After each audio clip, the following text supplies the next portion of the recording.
Good morning. How is everybody? Good. Good to see everyone here this morning. I hope everyone is ready for a great Thanksgiving. In my opinion, one of the greatest holidays ever invented. But hopefully we'll have a good week. And if anybody's traveling this week, my prayers that your travels will be safe. But as we get started here this morning, let's go to God in prayer. God, thank you.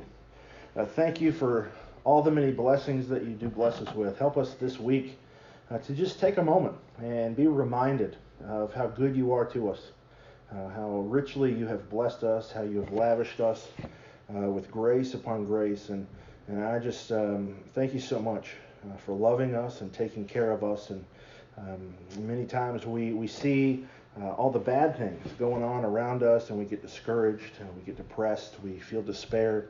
But I pray that you would help us to see all the good things, that we would notice the small little pieces of grace that you give us, the sunshine and the birds chirping and the smell of coffee, whatever it may be, that fills our heart.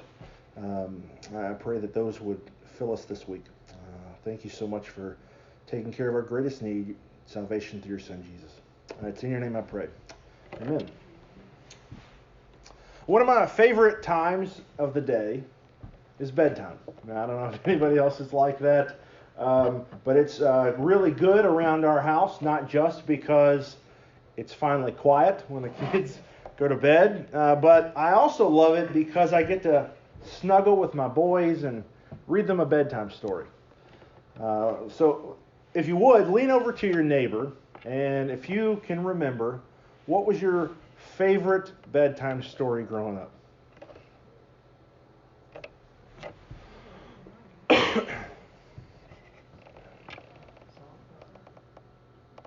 Anybody care to share? What was one of your favorite bedtime stories growing up? Anybody? Bible bedtime stories? Okay. All right. Anybody else want to share? No? Billy Goat Gruff. Aesop's Fables? All right. Those are all good, all good. Well, to start off this morning, I want us to read a classic bedtime story together.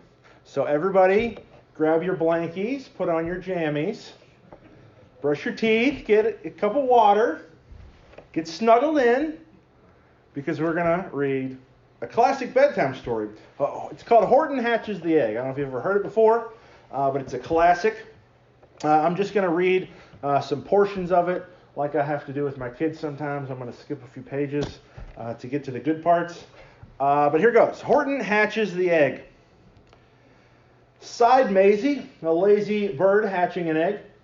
I'm tired and I'm bored and I've kinks in my leg. From just sitting here day after day, it's work. How I hate it, I'd much rather play. I'd take a vacation, fly off for a rest, if I could find someone to stay on my nest. Hello, called the lazy, skipped one. If I could find someone, I'd fly away free. Then Horton the elephant passed by her tree. Hello, called the lazy bird, smiling her best. You've nothing to do, and I do need a rest. Would you like to sit on the egg in my nest? I can't, said the elephant. Please, said the bird. I won't be gone long, sir. I'll give you my word. I'll hurry right back. Why, I'll never be missed. Very well, said the elephant, since you insist.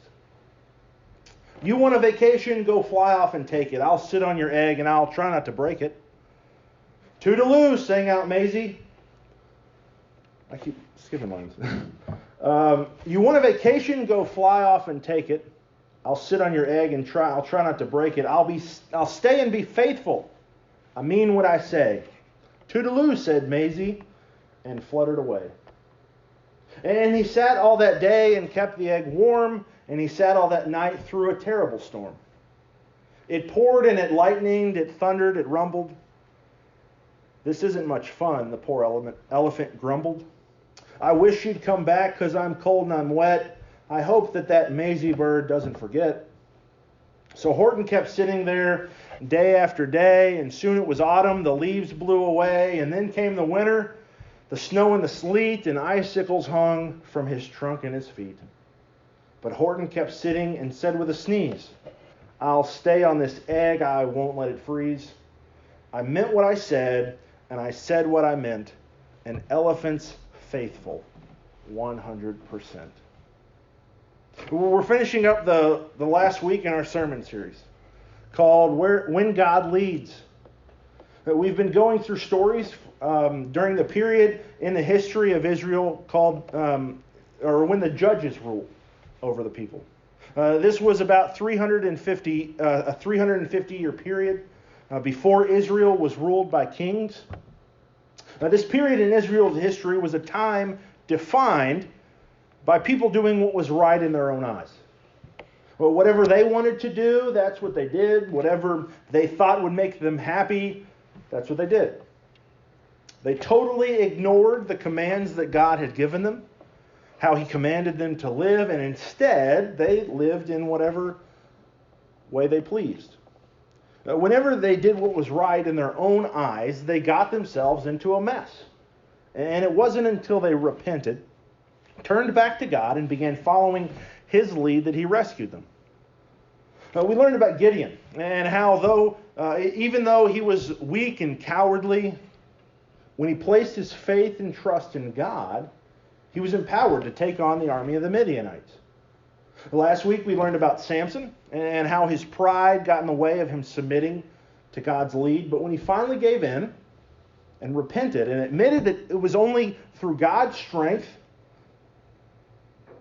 he was able to deliver the Israelites from the Philistines. This morning, I want us to take a look at the story of Ruth. If you have your Bibles this morning, turn to the first chapter of Ruth. You can also use the Bibles in the backs of the pews in front of you, or you can follow along on the screen behind me. Ruth, chapter 1.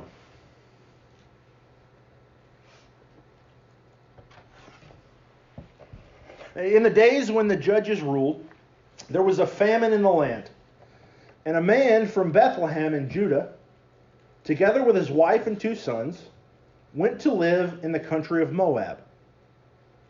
The man's name was Elimelech, and his wife's name Naomi. And the names of his 2 sons were Mahlon and Chilion. They were Ephrathites from Bethlehem in Judah. And they went to Moab and lived there. Now Elimelech, Naomi's husband, died, and she was left with her 2 sons. They married Moabite women, one named Orpah and the other Ruth. After they had lived there about 10 years, both Mahlon and Chilion also died, and Naomi was left without her 2 sons and her husband. During the days when the judges ruled, when everybody was doing what was right in their own eyes, they did not obey God. They did not do what was right. The times when the judges ruled was a tough time to be alive. Everyone lived for themselves. It was a dog-eat-dog world. You did whatever you could just to survive.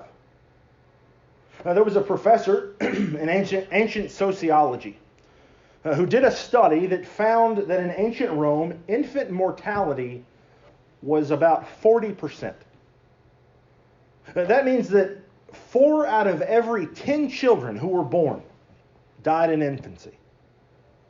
A third of the children that survived that first year died by year 6.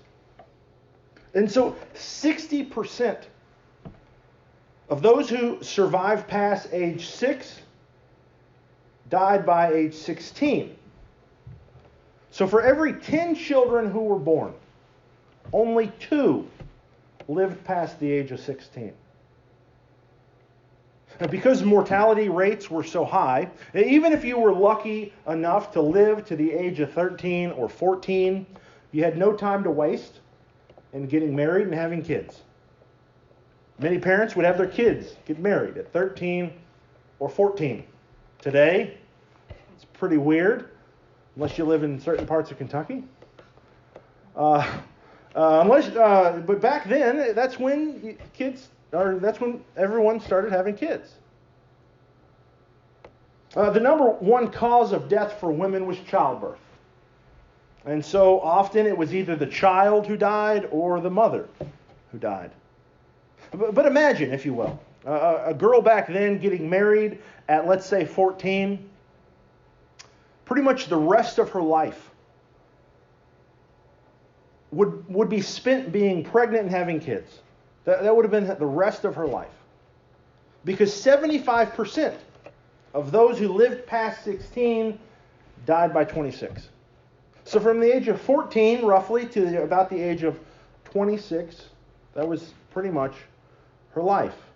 Only 1 out of every 20 people, 5 out of 100, 5%, lived past the age of 26. Now, for that 10 to 12 year period of a girl's life, she may give birth to 10 kids, maybe. And only 2 of them would have survived long enough to also get married and give her grandkids. And it was in this environment where there was a man from Bethlehem. In Hebrew, Bethlehem means house of bread. Josephus, a Jewish historian, he called this area of Israel the ambition of nature. This land is extremely fertile. But there was a famine in the land that was probably brought on by a drought. And so the house of bread had become the house of empty bellies. Not only was there political upheaval, civil unrest due to the lack of strong central leadership in Israel during this time, the time of the judges, and you add on top of that extremely high mortality rates, low life expectancies. And to top it all off, there was a lack of food. We think we have it bad here in 2020. But the people of Israel were going through an extremely tough time. And so this man, Elimelech, he took his wife and his 2 kids and moved to another country. The land of Moab. The land of Moab was to the east of the Dead Sea. The town of Bethlehem was on the west side of the Dead Sea, so to travel to that area, you would have to go around the Dead Sea. It's located in what is now the country of Jordan. In order to get to Moab from Bethlehem, you would have to take the road from Jerusalem to Jericho. From Jericho, you would continue traveling around the Dead Sea. They most likely settled in the town of Dibon, which is still a town today. It was the largest city of Moab at that time. This was about a 100-mile trip, walking. This would have been a very dangerous trip. If you remember Jesus' parable of the Good Samaritan, there was a man walking that same exact road from Jerusalem to Jericho, and he was mugged on the road by a band of robbers. But Elimelech was able to get his family safely to Moab, but as soon as they got there, Elimelech died. When I was a kid, I loved to go to the computer lab. I don't know if any of you played this game, but there was a game called Oregon Trail that I loved to play at school in the computer lab. But every single time you died of dysentery somewhere along the way, that was pretty much the game. You'd try to get to Oregon Trail, or you'd try to get to Oregon along the Oregon Trail, and then you'd die of dysentery. We don't know exactly if this is what happened to Elimelech, what happened to him along the road, if he got sick. But whenever they got to Moab, Elimelech died. And so his wife Naomi was left with her 2 sons. To understand the ordeal that Naomi went through and the reality of the life she was facing, you have to understand Naomi's age. She would have gotten married at 14 probably. She probably would have started having kids then, and the Bible tells us that she had 2 sons. So we can reasonably expect that over the course of 10 to 15 years of her life, she would have had possibly 10 children. And 8 of them had died. Any parent who has lost a child knows the pain and the anguish of having to bury them. But imagine the pain upon pain of having to bury 8 of your children. The two sons that Naomi was left with after the passing of her husband married two Moabite women, Orpah and Ruth. Naomi was probably in her 20s when they traveled to Moab, and they lived there 10 years. After the course of 10 years, both of her sons also died, leaving her completely childless as well as having been widowed. Naomi had experienced a lifetime of suffering. Imagine Naomi's pain. Imagine the anguish she has had to deal with throughout the course of her life. It's no wonder that later on in chapter 1, Naomi would change her name to Mara, which in Hebrew means bitter. Naomi said that the Lord Almighty had made her life bitter. She went away to Moab full, but she would come back to Jerusalem empty. Widowed and childless in her 30s. In 21st century America, that's painful to deal with. But we still have reason to believe that you'll have 40 or 50 years left to live. A widow in her mid-30s today can go on Match.com or get on some other kind of dating app and find an eligible bachelor pretty quick. But back then, Naomi had no prospects at all. Probably everyone she knew had already died. The vast majority of people in her town were probably teenagers. A very small percentage of people lived into their 40s. With no husband to provide for you, no sons to protect you, a 30 to 40-year-old woman would either have to turn into a prostitute or become a beggar. That was all you could do to survive. That was the reality of life at that time. That was the life that Naomi was now facing. And so let's continue in verse 6. When she heard in Moab that the Lord had come to the aid of his people by providing food for them, Naomi and her daughters-in-law prepared to return home from there. With her two daughters-in-law, she left the place where she had been living and set out on the road that would take her back to the land of Judah. Then Naomi said to her two daughters-in-law, "Go back, each of you, to your mother's home. May the Lord show kindness to you as you have shown to your dead and to me. May the Lord grant that each of you will find rest in the home of another husband."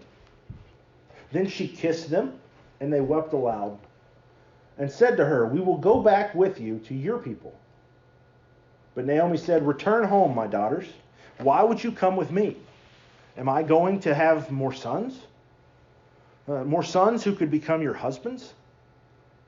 Return home, my daughters. I am too old to have another husband. Even if I thought there was still hope for me, even if I had a husband tonight and then gave birth to sons, would you wait until they grew up? No. No, my daughters. You would not, or would you remain unmarried for them? No, my daughters. It is more bitter for me than for you, because the Lord's hand has gone out against me." And at this, they wept again. Then Orpah kissed her mother-in-law goodbye, but Ruth clung to her. "Look," said Naomi, "your sister-in-law is going back to her people and her gods. Go back with her." But Ruth replied, "Don't urge me to leave you or to turn back from you. Where you go, I will go, and where you stay, I will stay. Your people will be my people, and your God, my God. Where you die, I will die, and there I will be buried. May the Lord deal with me, be it ever so severely, if anything but death separates you and me." Naomi heard that back home in Israel, the famine had ended. They had a bumper crop, and there was once again food in the land. So with nothing keeping her in the land of Moab, she decided to go back home. Before she left to travel back home to Israel, She told her 2 daughters-in-law to go back home to their own parents and try to find other husbands. Now, she told them that even if she had a couple more sons, the 2 girls would be her age before her sons would be old enough to marry.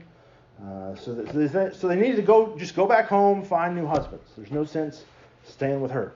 Naomi knew the danger of 3 women traveling out in the wilderness alone, without men to protect them.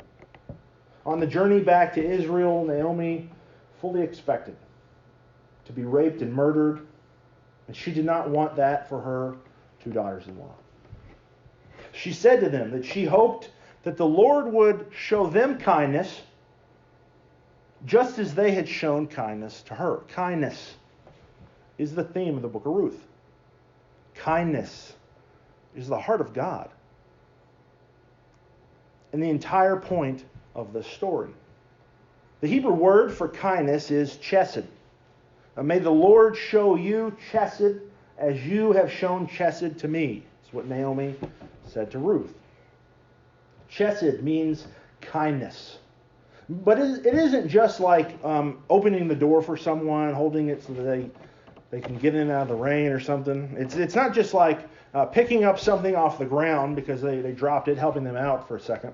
It doesn't mean just 1 or 2 random acts of kindness. That's not what chesed means. Chesed is the type of kindness that takes place over a long period of time. Chesed is faithfulness. It's persistent loving kindness. It's the idea that I am going to stick with you through thick and thin. It's never quitting on someone, no matter how hard things get. No matter how difficult life becomes, I am never, ever, ever going anywhere. Ruth used marriage language when she spoke to Ruth. Till death do us part. Chesed is what Ruth told Naomi. Orpah told Naomi that she was going to go back to her parents' house. Orpah knew what was going on. She knew the deal.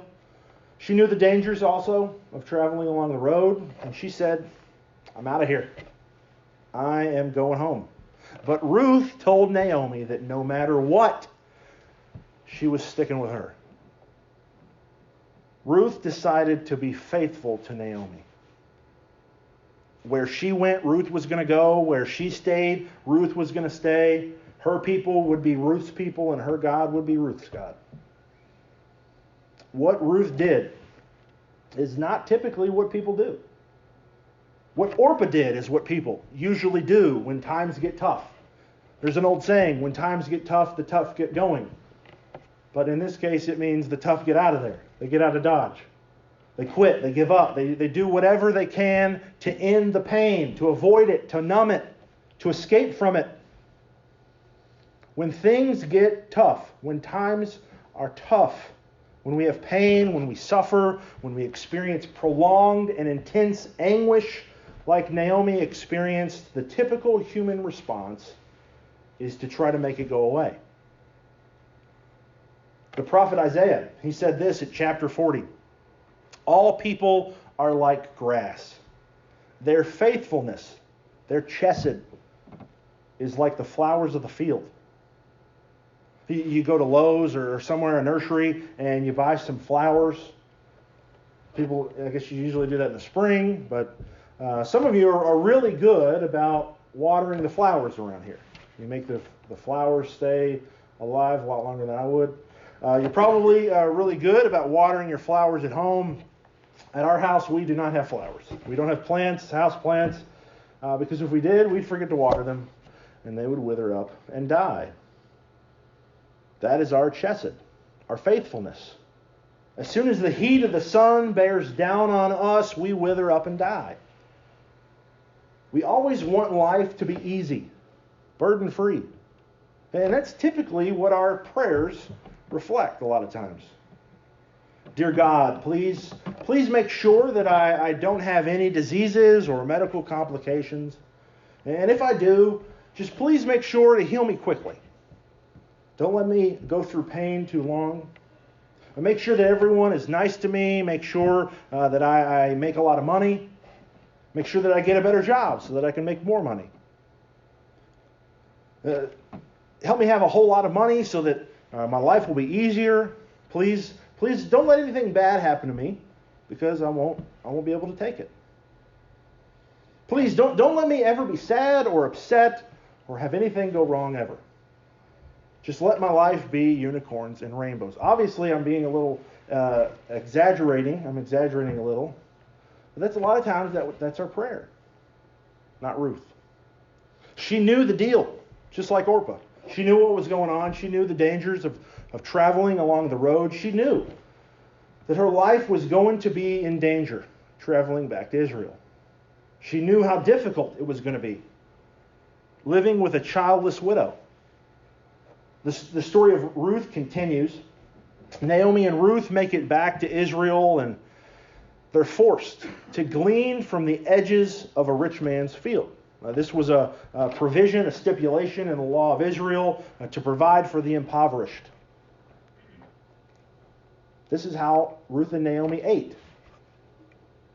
They lived off the kindness of a stranger. That was their life. They were homeless. They lived off charity. They had no upward mobility. They had no prospects for a better life. That was it for them. Their only saving grace came when a man named Boaz showed them chesed. The prophet Isaiah said, "What can I do with you, Ephraim? What can I do with you, Judah? Your love, your chesed, is like the morning mist, like the early dew that disappears." When our prayers for an easy life, free of burdens, go unanswered, and we do indeed go through tough times, because tough times are inevitable in this world, our chesed, our faithfulness to God, begins to waver. We get angry at God for allowing this to happen to us. But we don't deserve for Him to treat us this way. If He truly loved us, this wouldn't have happened. In fact, the problem of evil is the greatest obstacle to belief in the existence of God. The problem of evil suggests that because evil exists, God is either not all-powerful, because He is unable to eradicate evil, or He's not all-loving, because He can eradicate evil, but He just chooses not to. If God is not all-powerful or all-loving, then He cannot be God, and therefore God does not exist. This is the problem of evil. This problem is one of the greatest reasons that more and more people are walking away from the Christian faith. This problem confounds people, because every single day our culture tells us over and over again that we should never experience any pain, any suffering whatsoever. If we do experience suffering, then there's something wrong. The government isn't doing its job. The education system isn't working. The economic system isn't working. We need better health care. We come up with all these different solutions to why we suffer, to help us stop suffering. We say people are suffering and something needs to be done about it. And I'm not saying we shouldn't try to ease other people's suffering, but this is what our world tells us every single day, that we should never experience any suffering at all. If things don't go our way, we should protest and we should riot and we should go on social media and complain about it until things get better. But the calling of the Christian is to be faithful through tough times, to withstand tough times, and to come out on the other side stronger. Ruth's faithfulness, her chesed, serves as an example to us. The Apostle Paul, he instructed the Ephesian Christians to put on the full armor of God, so that when the day of evil comes, whenever tough time comes, whenever you face trials of various kinds, you may be able to stand your ground. And after you have done everything, Paul said you would be able to stand. Stand firm in tough times. Do not get knocked back. Do not cower. Do not draw back. Do not retreat. Stand firm. Remain faithful. Do not wither like the flower or disappear like the morning mist, but like Ruth, be faithful. Continue to stand firm in your faith in Jesus Christ. I said what I meant, and I meant what I said. A Christian is faithful 100%. Because when you do, when you are faithful, when you stand firm, your Redeemer will come through for you. Boaz came to Ruth's aid. He redeemed her, and because of his love, Ruth was saved. Boaz was a figure who foreshadowed the Redeemer of all mankind, Jesus Christ. The reason that we can continue to remain faithful through tough times is the love of Jesus Christ. His love comes through our faithfulness. As we continue to stand firm in our faith, and as we say that we will stand, come what may, we are strengthened because of the love of Christ. He suffered and died for us because of his great love. He redeemed us and saved us because of his great love. We were doomed to die. Doomed just like Ruth and Naomi to experience eternal suffering because of our sin. But Jesus Christ rescued us from the flames. Just like Naomi, our life was bitter, but it's through the love of Christ that we're able to have eternal life, and that cannot be taken away. It cannot be taken away no matter what happens to us, no matter how hard things get, no matter how difficult they become. I don't know what tough time you're experiencing today, but I want to encourage you to stand firm and be faithful. Do not lose heart. Do not walk away from God because he has made a way for you. And one day there will be no more suffering. There will be no more pain. There will be no more tough times. Stand firm for just a little while longer. Let's pray. God, I pray that you would strengthen us to stand firm, to continue to be faithful to you, to continue to follow your lead, to never waver in our faith. Continue to trust you that you have made a way for us. There are so many things going on around us in our world that sometimes we lose sight of you. We lose sight of your lead. I pray that you would continue to lead us and we would continue to follow. Help us and strengthen us through the tough times that we face, and help us to remember that when we put our faith and trust in you, that one day we are promised that our tough times will end. Thank you for making it possible. It's in your name I pray. Amen. We're going to sing a song of invitation. And I want to invite you to make your eternity secure today. To ensure that your inheritance is secure by putting your faith and trust in Jesus Christ. If there's something that you would like prayer for because of the tough times you're going through, I'd like to invite you to come forward as well. Would you please stand as we sing?